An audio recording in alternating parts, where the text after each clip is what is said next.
नमस्कार मंडळी. आपण न बघताही अंधाऱ्या माणसासारखं करतो. त्याच्यावरून मला अकबर बिरबलाची एक गोष्ट आठवली. ऐका हा.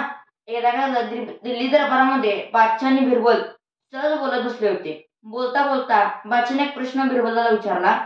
त्याने विचारलं, बिरबल, ह्या जगात दर 100 डोस माणसाच्या मागे एक अंधळा असतो असं म्हणतात, ते कितपत खरं आहे?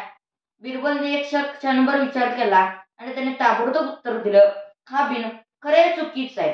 या जगात डोळसांपेक्षा अंध्यांची संख्या जास्त आहे. ते बादशाहचा प्रश्न ऐकून बिरबलाचं वाक्य ऐकून बादशाहला आश्चर्य वाटलं. त्याने म्हणलं, कैसे बिरबल, असं कसं म्हणतोस तू? आपल्या लक्षात येत नाही का की दिसणाऱ्यांची संख्या अंधांपेक्षा नेहमी जास्त असते? तर बिरबल म्हणला, हा बिन, मी एक दिवशी तुम्हाला एक प्रयोग करून पाठवून दाखवे ना. त्या दिवशी तो विषय तिथेच संपला. त्यांच्या दिवसांनी दिल्लीतल्या चांदणी चौकातल्या अगदी भर रहदारीच्या रस्त्यात बिरबल अगदी मध्यभागी खाटेची एक रिकामी चौकट आणि सुंबांच्या 2-4 कुंड्या घेऊन बसला आणि उभ्या आडव्या अशा दोरखंडाने ती खाट विणायला लागला. आपल्या 2 बाजूंना 2 कारकुनांना त्याने वही आणि लेखणी घेऊन बसवलं.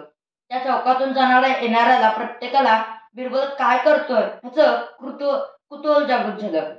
तो येऊन बिरबलाचा तो उद्योग पाहायला आला. त्यातल्या एकाने विचारलं, काय बिरबलजी, आज हे काय चालवलंय?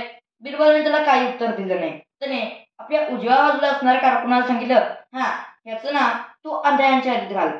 दुसरा आला. त्याने विचारलं, बिरबलजी, हे काय करताय? त्याने पुन्हा उजवीकडच्या माणसाला सांगितलं, ह्याचंही नाव तू अंधाऱ्यांच्या यादीत घाल. त्यावर तिसरा आला. त्याने विचारलं, बिरबलजी, आज तुम्ही खाट विणताय आणि ते सुद्धा इथे भर चौकात? त्यावर बिरबलाने आपल्या डावीकडच्या असणाऱ्या कारकुनाला सांगितलं, हा, ह्यांचं नाव तू डोळसांच्या यादीत घाल. असं तर दुसरा आला. त्याने विचारलं, बिरबलजी, आज खाट का विणताय? त्यावर पुन्हा बिरबलाने डावीकडच्या माणसाला सांगितलं, हा, यांचंही नाव डोळसांच्या यादीत घाल. अशा रीतीने दिवसभर लोक येऊन बिरबलला प्रश्न विचारत होते आणि बिरबल त्यांच्या विचारलेल्या प्रश्नाप्रमाणे त्यांचं नाव डोळसांच्या किंवा अंधाऱ्यांच्या यादीत घालत होता. ही बातमी हळूहळू बादशाहपर्यंत गेली आणि बादशाह खुद्द बिरबलाचा काय उद्योग त्याने आरंभलाय हे पाहण्यासाठी चांदणी चौकात पोचला. तिकडे जातो आणि पाहतो तर काय, बिरबल बाज म्हणत बसलाय. अकबर बादशाहला त्याने विचारलं, अरे बिरबल, अरे काय चालवलंयस तू? त्या अकबर बादशाहला काही न होता बिरबलने आपल्या उजवीकडच्या कारकुनाला सांगितलं, हा, बादशाहांचं नाव पण आपल्या अंधाऱ्यांच्या यादीत घाल. हे ऐकून मात्र बिरबलाचं वाक्य ऐकून बादशाह रागावला. तो बिरबला म्हणला, अरे बिरबल, माझे दोन्ही डोळे व्यवस्थित शाबूत असताना माझं नाव अंधाऱ्यांच्या यादीत कसं? त्या बिरबल उभा राहिला आणि हसत हसत बादशाहला म्हणला, हा बिन, मी खाट विणत आहे हे स्पष्टपणे दिसत असताना बिरबल तू काय चाललंय असं विचारलं तुम्ही मला. त्या हा प्रश्न आंधळ्या माणसासारखा नव्हता का? म्हणून मी तुमचं नाव अंधाऱ्यांच्या यादीत घातलंय. त्या बादशाहला काय सगळा प्रकार चालू तो लक्षात आला आणि त्याने असंच बिरबलला विचारलं, हा हा हा, अच्छा, म्हणजे त्या दिवशीच्या आपल्या बोलण्यावर तुम्हाला असं प्रयोग सिद्ध करायला हे सगळे उद्योग जसं दिसतंय. मग काय निर्णय काय झाला तुझा?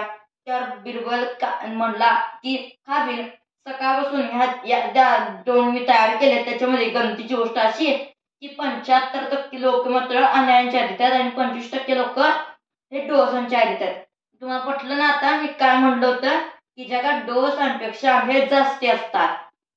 बिरबलाच्या वाक्यावर अकबर बादशाह खुश झाला आणि तो म्हणला, बिरबल, तू तुझं म्हणणं समजण्यासाठी काही करशील. अशा प्रकारे बिरबलाने त्याच्या युक्तीने किंवा बुद्धिचातुर्याने आणि हजार जावेपणाने बादशाहला त्याचं म्हणणं पटवून दिलं. धन्यवाद.